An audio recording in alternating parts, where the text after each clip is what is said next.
So let me ask you something. When was the last time you made a business decision based on data rather than a gut feeling?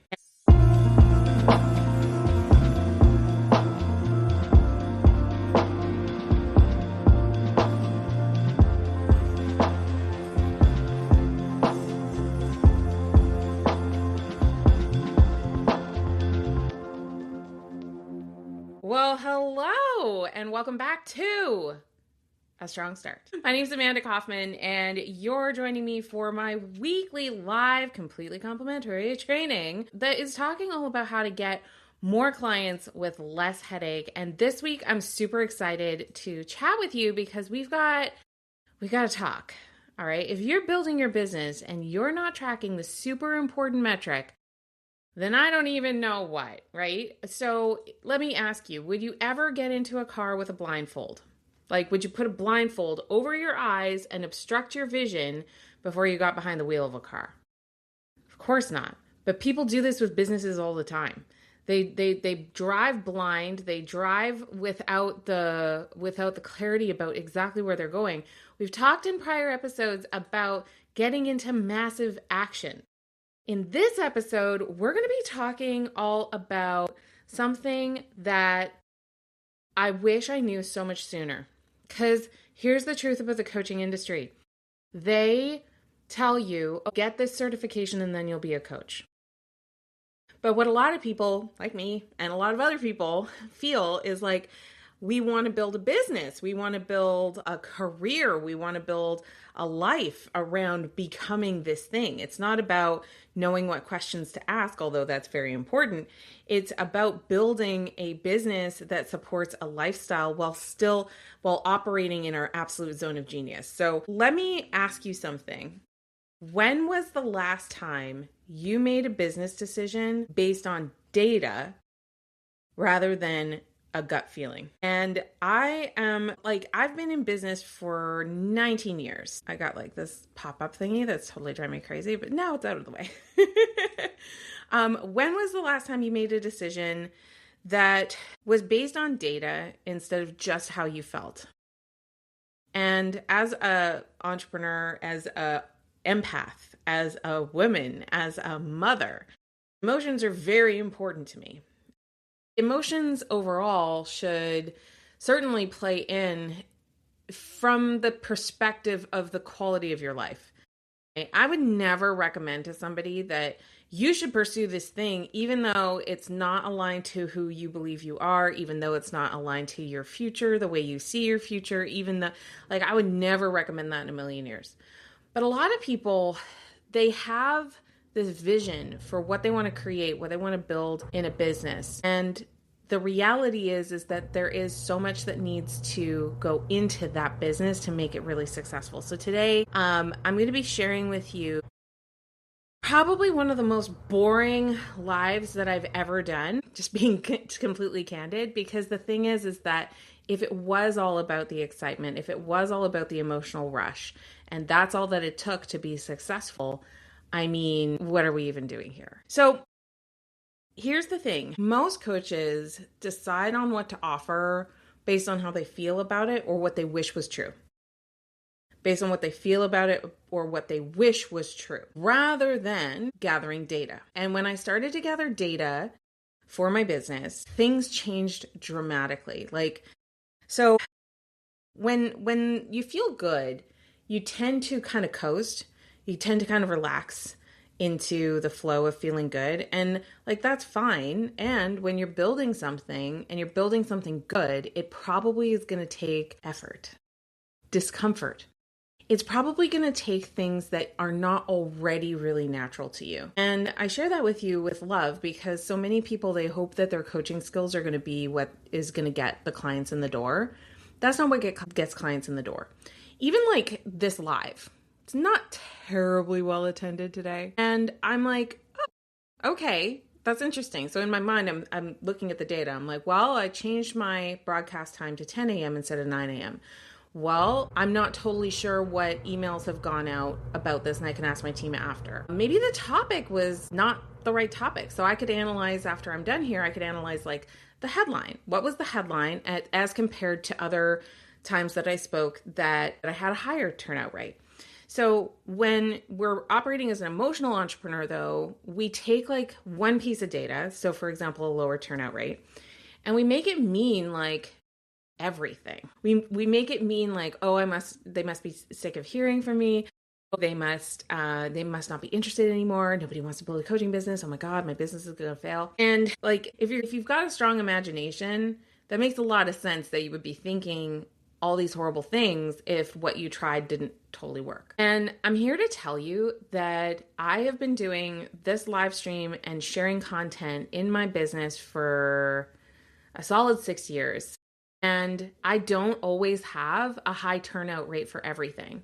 But you want to know something crazy and why I keep talking, why I keep going, whether people are here or not, and I see Megan's here, hello, whether people are here or not, is because I know that a lot of people catch the replay. And I know that when I get the transcript out of this training, guess what? I've got a LinkedIn article, I've got a podcast, I've got short form reels, I've got all these posts. And so this one instance of showing up is going to turn into up to 150 pieces of content. Now, should I ignore that I have a lower turnout rate on this particular talk than I have in other ones? Absolutely not. I should look at the data. But what I see a lot of people do is they look at one data point and they interpret this crazy trend that's actually based on like how you were treated when you were growing up and the records that are still playing in your head about your belief system, about who you think you are, and all this kind of this stinking thinking basically. And just this morning, I got a message. Okay, this story needs to be told. So I was reached out to over LinkedIn by someone who's looking for a coach who has a military background. And I just thought, you know what? I think I know that coach. And he's really good about like posting on social media really regularly. So he's always top of my mind, I guess. So anyway, I reached out to him directly and I was like, hey, I may have a lead for you. I may have somebody who would be really interested in the fact that you have a military background. Who here would just like love to get leads like that? Shout out Y in the chat if you're like, I'd love it to be nice and easy peasy breezy like that. So I reached out to the fellow and he reaches back. He's super kind, but he wrote me like this really long message that was basically like, I don't have a funnel. And if you give my text number, they can text me and then I'll reach out. We'll have a conversation and like, there's no pressure and all this kind of like, he put all these qualifiers on it. And I'm just so curious, like people who are here live, like, have you ever felt like a good thing comes into your world and the first thing you do is you start qualifying? Right? You start saying, well, it's not this, it's not that, I'm not like this, I'm not like that, I don't do this, I don't do that.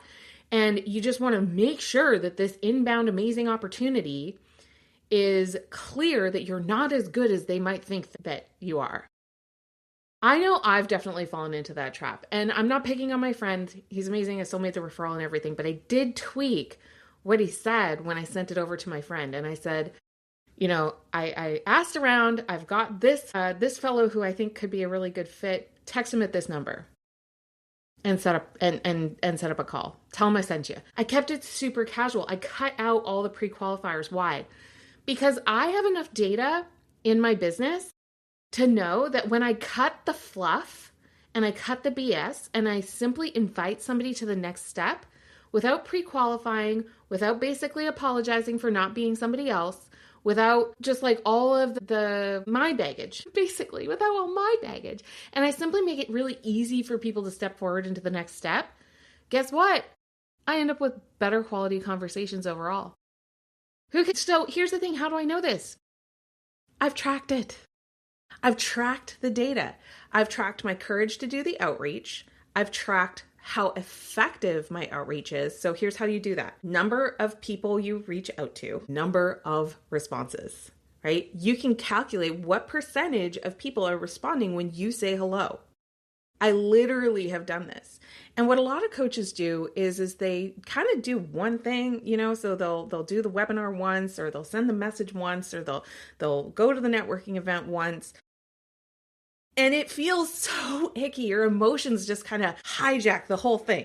and you start telling yourself all, Megan was like, I need to hear that about cutting the BS. I get it, right? Because you do want to do a really good job. You want people to know that you're coming from a really genuine place. You know that like you want all that, and I get that. I totally feel the same way. But here's the crazy town thing, and here's what the data actually shows. When you add a bunch of fluff and stuff, or AI slop, seeing more of that lately, when you add a bunch of fluff and stuff and you're not simply helping people directly and making it very easy for them to take the next step, they assume that because you're having to qualify that the opposite is true, right? So if you say out loud the words like, I'm just a really honest person, what question immediately pops into your head?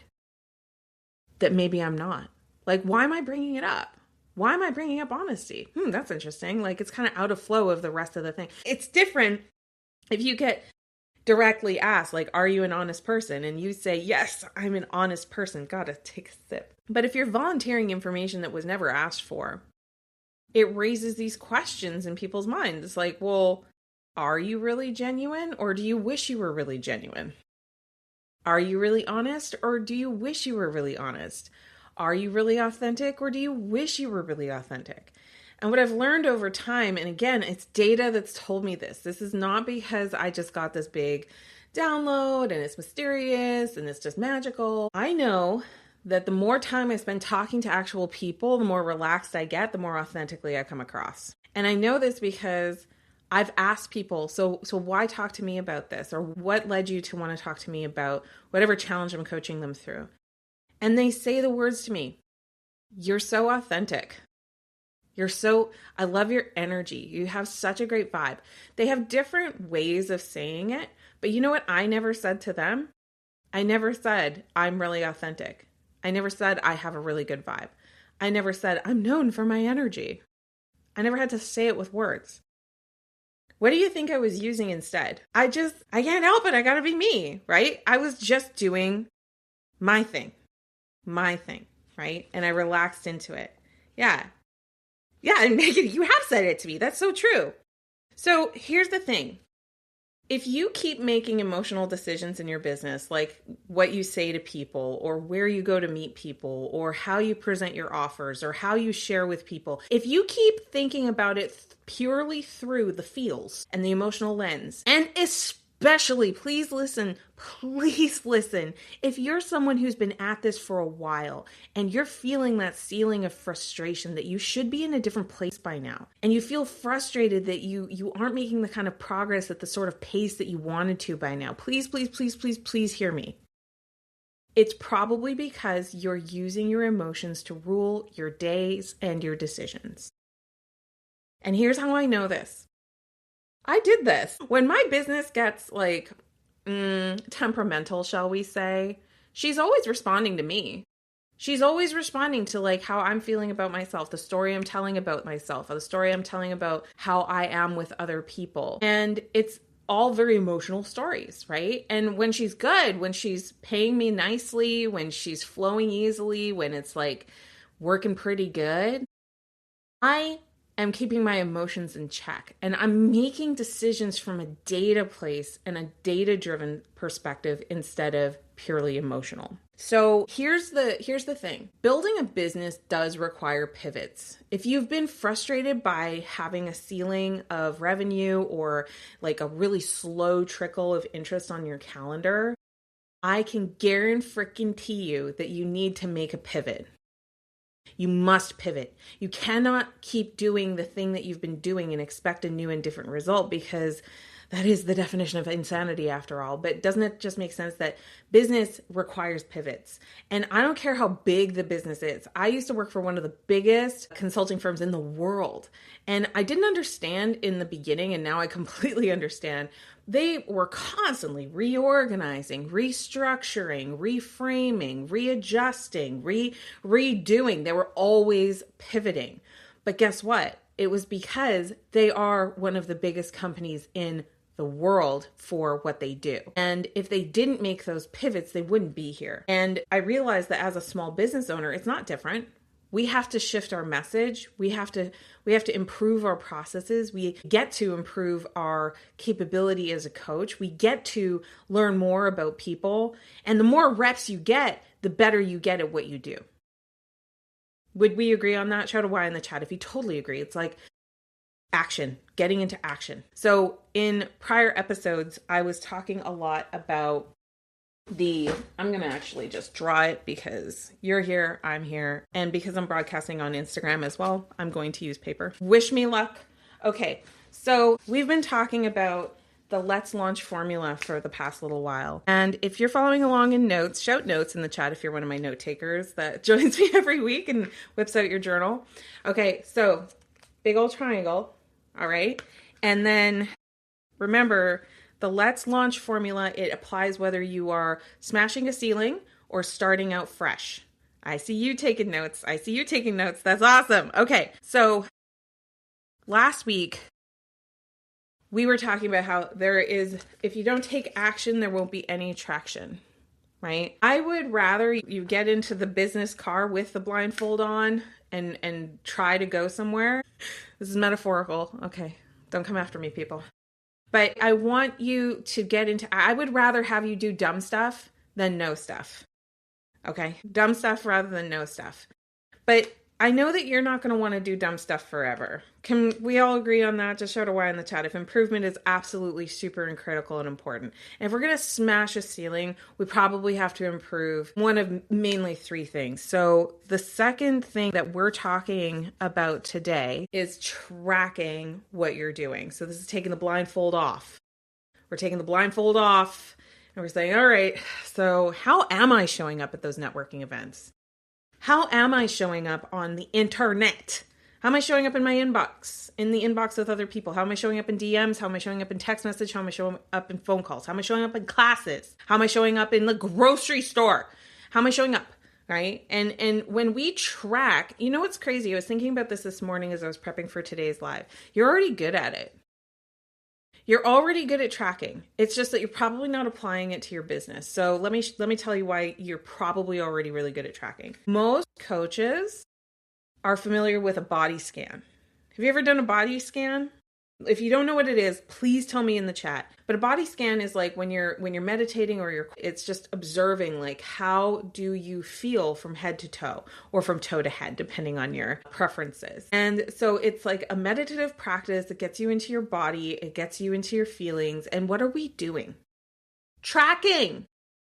We're tracking where you've got that tightness in your back or where you've got that tingle on your elbow. We're tracking, we're slowing down, we're paying attention. I'm going to give you another example of where coaches are so good at tracking already. You are really good at tracking BS. You're really good at it. So like when somebody's sitting across from you in a coaching call and they're kind of like masking what's going on, they're not really telling you the full thing. You sense that, you track that. And then you ask follow-up questions that reveal the deeper truth. I assume, right? I'm assuming that's what's going on in your coaching sessions. Let me know if that's true, right? Shout a true in the chat. If you are like, you're somebody who pays very deep and close attention inside the coaching session, right?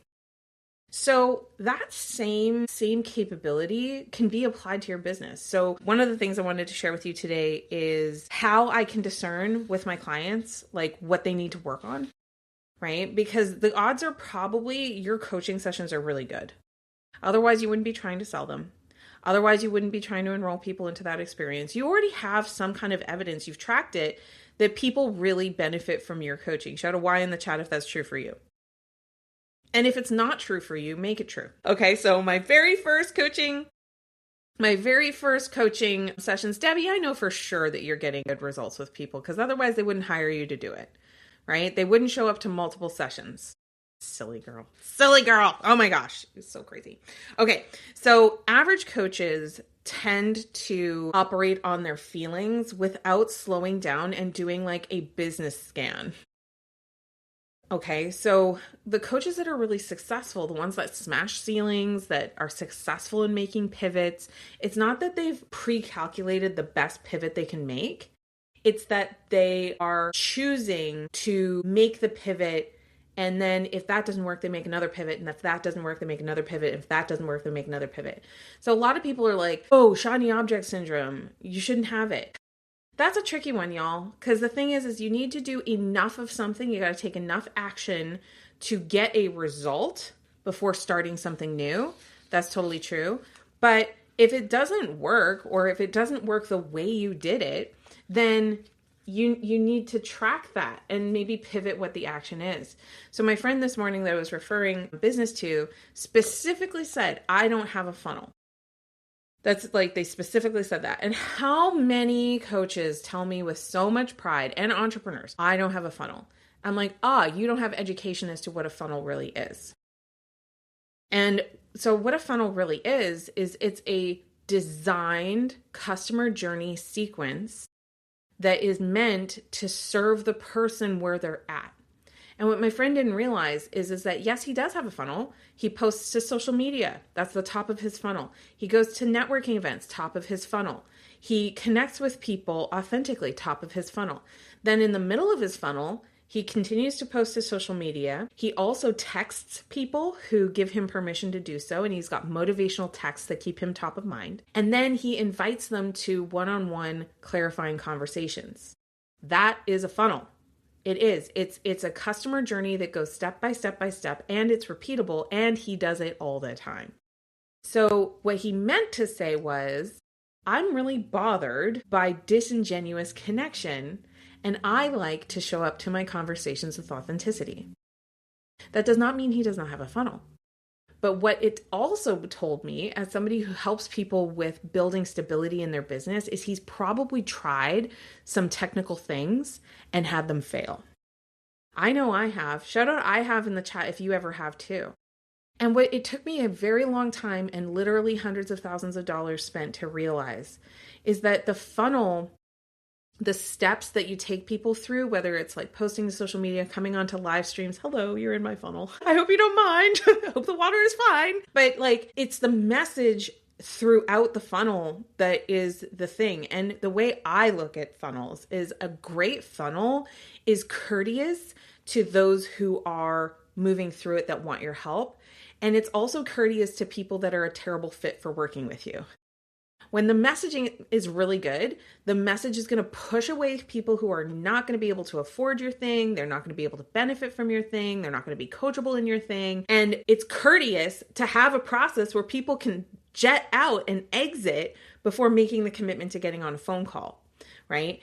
The thing is most coaches don't want to do the work to figure out what that message is. And they are scared of the iterative nature of nailing that. And part of it is like really not the coach's fault, not my fault, not your fault, not everybody's fault. The thing is that people say what they need to say to get people into a program, but that doesn't mean that they necessarily are going to be able to reproduce the results within the short amount of time that people want to work with people. And so that's why for me in my own business, I changed my coaching program to be more of an evergreen model. The way it works is like when you join me in the Experts Network, it's not the Experts Academy, it's not the Experts Course, it's the Experts Network. And the reason why is because it has coaching in it, it also has community in it, and it has curriculum in it. And the way it works is you enroll for 6 months so that you're actually like committed to the goal. And that serves as a bit of a filter that nobody joins the network without having a level of commitment. And then after that, you can just stay. And it's a very reasonable rate to stay if you wish to stay. If you don't wish to stay, that's okay. You can leave. That's, there's always a door that you can use to exit. And no one said you had to come to all the coaching calls. No one said that you had to do your homework. Like, I am not your mama. I'm somebody who is here to really help. But I share all that with you because I used to do programs that were like 16 weeks or 8 weeks or 12 weeks. And what I found was some people would do it really quickly. Lots of people needed more time. And when they had this looming pressure to get the heck out of my coaching and get the heck out of my program, then it was so much extra pressure, and it's already high pressure to build a business in the first place. So I just changed the model of what I did. But guess what I used to make that decision? Not emotional impulse, data. I used to sell the Experts Network as a year-long access. And what I noticed is that people would drop off around month 9 typically, and they wouldn't give it a full effort because they always felt like they had more time. So right now, the current experiment is 6 months because I'm finding that when people are focused like that, they do make meaningful change, but they still have enough space to actually do it. And there's no pressure to exit at the end either. So data driven. I think there's really only 3 things that you have to track to be successful in your coaching business, right? And so I know, like, I've definitely gone down the path of very complicated analytics, very complicated dashboards, very complicated tracking.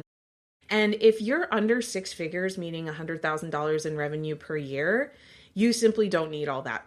You don't need all that jazz, right? Shout a phew in the chat or a Y in the chat if you're thrilled to hear that tracking really comes down to just these 3 things. Number 1, and this is the first thing that I ask people when they're working with me privately and they're complaining about their income. The first thing I like to ask is, how many consults did you have in the last 7 days? Right? How many consults did you have in the last 7 days? You might call your consult a discovery call, a strategy session. The point is, did you have a conversation about what it could look like for you two to work together? And did somebody hear the offer come from your lips? Right? And so that usually tells us everything we need to know, right? Because the answer is so often 0, 1, very few. The one is, how many conversations are becoming clients? So I actually did this audit in my own business very recently. I used AI, right? So what's really cool, you guys, is like, you don't even have to be like all that techie, like as in you don't even have to be terribly good with spreadsheets these days because we've got Claude and it's pretty great. You definitely want to make sure you check your work and that it's accurate, but boy, oh boy, it's gotten me excited. And what I did is I used my AI to analyze all the conversations that I had, who became customers, who didn't become customers, how much time am I spending with non-buyers. When I did a full analysis of like my time on my calendar, and shout out nerd in the chat if you like love that and if you want more of that. Cause like I'm thinking about doing more AI content for you guys, but I don't want to lose our primary objective, which is to get clients. Okay, I'm seeing a couple nerds. So seriously, like what I found in my own business is I was spending like a lot of time with people who are never going to be a customer and honestly are terrible collaborators. I like them as human beings. So I've gotten really good at hanging out with people who are cool, but that's not necessarily going to drive my business forward. And just making like the delineation or the clarity in my own practices in business, like social time versus business time, and being really careful that I'm not oversaturating my social time because your girl likes people. Okay. The third one is, how much are people paying you over the lifetime of your time together? So it's not what they pay you the first time they pay you, it's how much they pay you in totality for the relationship. And this has really changed in my business. And I think it's worth mentioning in 2026, an observation. When 2020 happened, a lot of people, there were 2 things that really happened in that season when it comes to money and people's willingness to pay. The first thing is there was a lot of credit programs and like money that got pushed into the economy through lots of different means. So people felt they had a lot of money. The second thing is that people were also questioning a lot of decisions in their life because they were being faced with these mortality questions. And so their propensity or their likelihood to make an investment was like way higher, because why not? You know, one life to live, YOLO, right? So if you compare YOLO, or if you pair YOLO with access to credit and funds, like the coaching industry saw this bubble. It just saw this bubble of people who were, and then there was also people who were affected in the job market who decided, you know what, I'm going to go start my own business. And so businesses like mine, we did pretty well in that season because a lot of people were looking at possibly starting their own side hustle, their own gig. And the thing is like, since then, the market is not, it's not saturated. Everybody says it's saturated. I'm like, nope, it's changed. It's changed. Right? So exactly, we could do this business while you were locked in. So just like tracking all that data, what I realized is that AI has not killed coaching. And I can tell you this because my business has continued to, soldier on. And are people a little slower to make the decision? Yeah, probably. I think the amount of time it goes from being a stranger to being a client is a bit longer, but I'm not mad. And here's why I'm not mad is because one of the frustrations I've had with the coaching industry for the longest time is how complacent a lot of coaches were. and about the actual coaching. And so I'm like, you know what? I think this is going to be good for everybody, that we just raise the bar, the expectation of our standards of like how we actually move through the world as coaches and as leaders, that you're only going to want to do that work. You're only going to want to set up that infrastructure if you're genuinely very serious about actually helping people, right? So good. Now, tracking, I told you there's like 3 things we really can do usually in a coaching business. And you know what? If you want to get better at sales, definitely drop the word expert. Come join us in the Experts Network. Or if you're in the First 5 Club, make sure you watch the curriculum about sales, because sales is non-negotiable. Like, you have to learn that. But I think the first thing is, are you even having conversations? Because we can talk about how a sales conversation doesn't work, but it's like, if you're not having friendly conversations with people who are looking at you as the expert in what you do, the first thing we're going to do is we're going to do more outreach, more connection, more invitations for connection, more, right? Then we're going to worry about getting better. So when you say like people hate sales or people are nervous about sales, totally. But you know what helps a lot is selling, right? Getting in the game. And like I said earlier, I would rather have you take action, have a dumpster fire of a sales conversation that just is such a bunch of lessons. Like, I would rather you have that action, track what happened, track what you thought was going to happen, and then what actually happened. And then that gives you your curriculum. Because I got to tell you, a lot of people think they suck at sales. They are scared of sales. That is different than sucking at it, right? The truth is that you've been good at sales pretty much your entire life. And let me prove it to you. You were a kid. Has anybody ever encountered a kid and like their tenacity to get what they want? You know, I've got several kids, and like, if a kid wants ice cream, they will ask, and they will ask, and they will ask, and they will make the case for what makes it so important for mom to relent and let them have ice cream just this one time. Even though last night it was just this one time. And the night before that, it was just this one time. You know, kids know how to push buttons. And adults learn, don't push the button. Don't ask the question. Don't have the conversation. Don't touch. Don't be there, right? And it's like a lot of messaging that we internalize about how we're not to interact with other people. And the thing is not that you should show up like a kid asking for ice cream in your business. I'm just saying you have innate ability to sell. And so much of your sales woes is honestly just tracking, where did I obstruct it?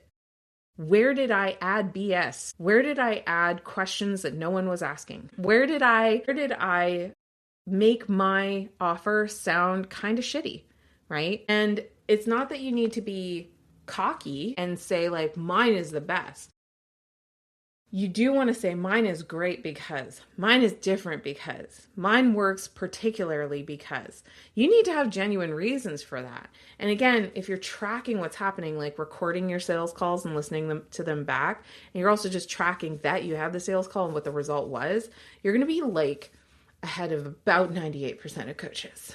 So next week, we're going to keep going with this formula, and we're going to go even deeper.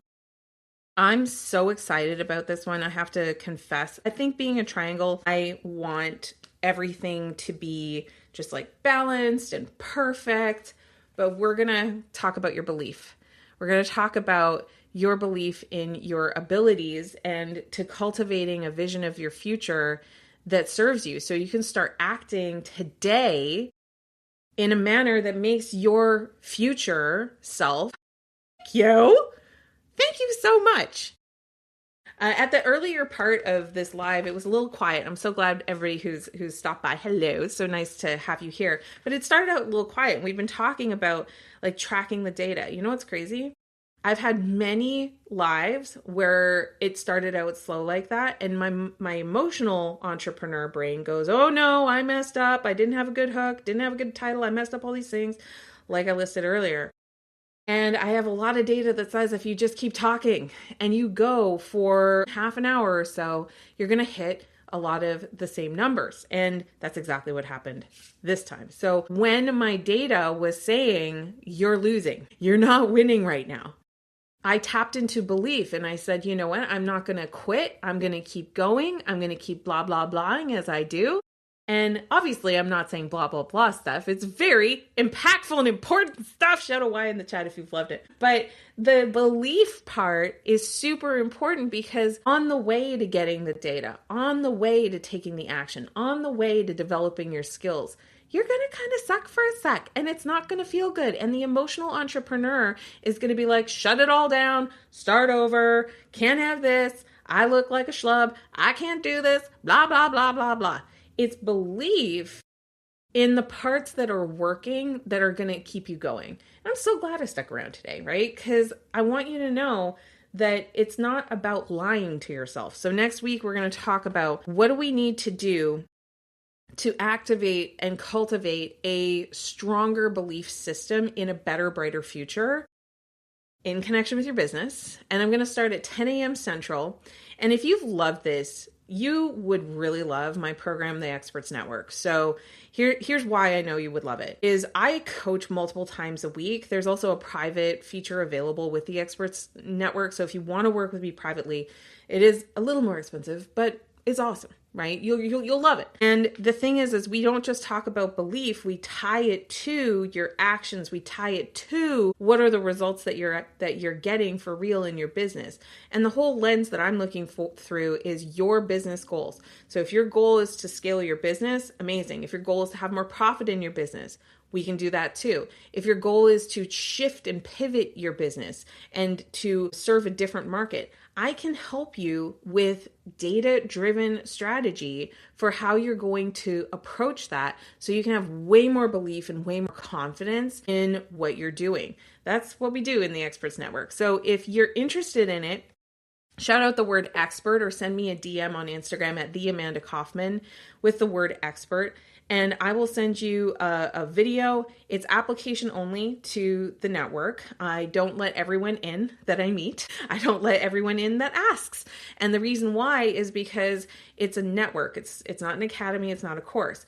This is giving you curriculum. It's giving you community. It's giving you connection with others who are also growing and building their business. So if you want more information about the network and how the application process works, just shout out expert or send me a DM with the word expert, and I will be sure to send you the information that you need. All right, my friends, thank you so much for being here. I know you will. We got a seat for you, Debbie. We got a seat for you. So keep showing up. Hey, this week, track your data, right? If you don't have enough sales, just check first. Are you even having enough conversations? Are you reaching out to people? Are you inviting people to a conversation?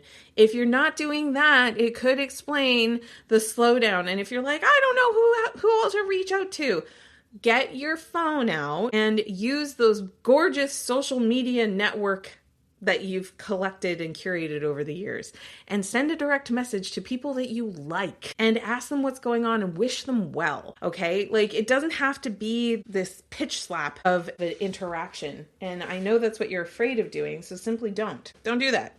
Instead, help, right? Serve, be of service, be of wild connection. And, are you actually getting up and going to work? Yeah. What are you procrastinating about? Yeah, exactly. What are you worried is going to happen other than what you want that is causing you to delay, to divide, and be defensive, right? And the more clear you can get on those things, the more you get to address them. All right, my friends, we will see you very soon. Thank you so much for joining me this week, and we will see you next week, I think, if I can turn it off. All right, we'll see you soon.